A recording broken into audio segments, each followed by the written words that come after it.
My name is Tyler. I'm at Timberline Lodge today. Today I was riding the Never Summer 152 Warlock.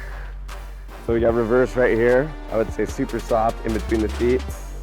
Real aggressive camber. I think that works out really great because the reverse helps you spin, and then the regular camber on the nose and tail make it so it's stable. So it's softer in between the feet, stiffer on the nose and tail, which makes it have a ton of pop.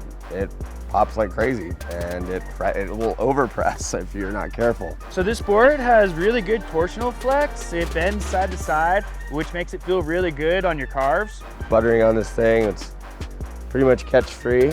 Maybe feels like it rides a little larger. Not any chatter really. Saved my legs for sure. So one thing that would probably take down a lot on the dampening would be the practice that Never Summer does, and I put rubber around the edges. Really knocks down when you're ripping through the crap.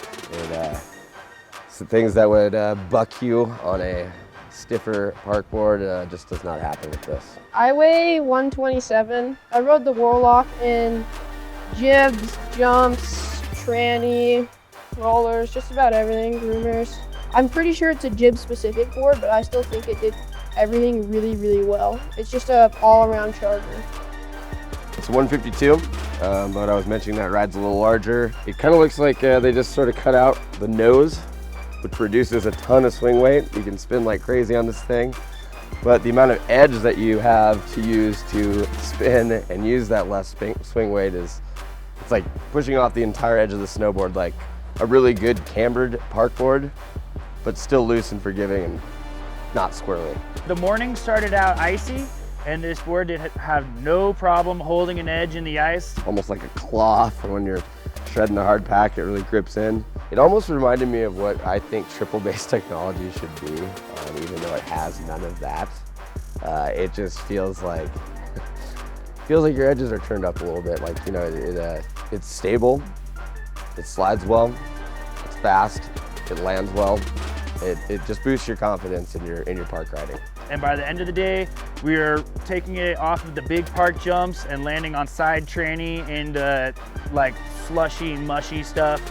And it did fantastic in both conditions. As far as pop goes, one of the most poppiest boards I've ridden. I felt like I could ollie about twice as high. As far as popping off of jumps, it felt good. It wasn't super overly poppy or catchy. It just was right where it should be.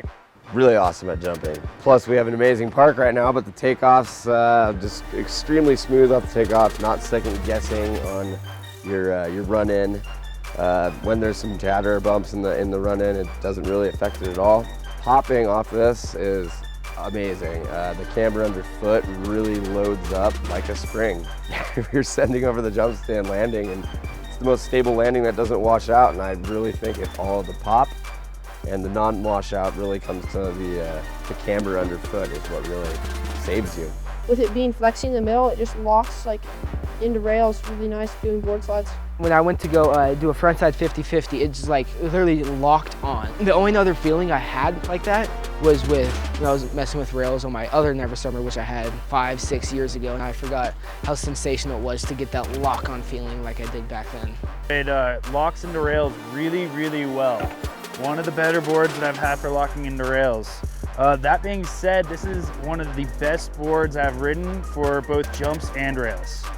So I'd recommend this board from anyone from the beginner to the more advanced rider, because you can take this board just about anywhere and do anything with it.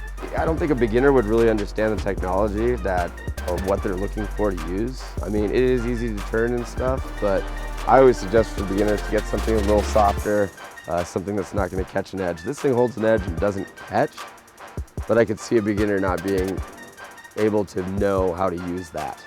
I gave it a 98. Well, I gave it such a good number because I found that my confidence was just off the charts. So I gave this board a shred cred of 100 because it's the best park board I've ridden yet. I gave this board a shred cred of 100 just because it's so good on everything. I give this board a shred cred of 93 because it's an amazing board. If you don't know what you're gonna do for the day or anything, you can just whip out this board, and it's good for big jumps, it's good for jibbing, it's good for just doing some nice carves. You can hit it through the trees if you wanted to. It's just a really good overall board.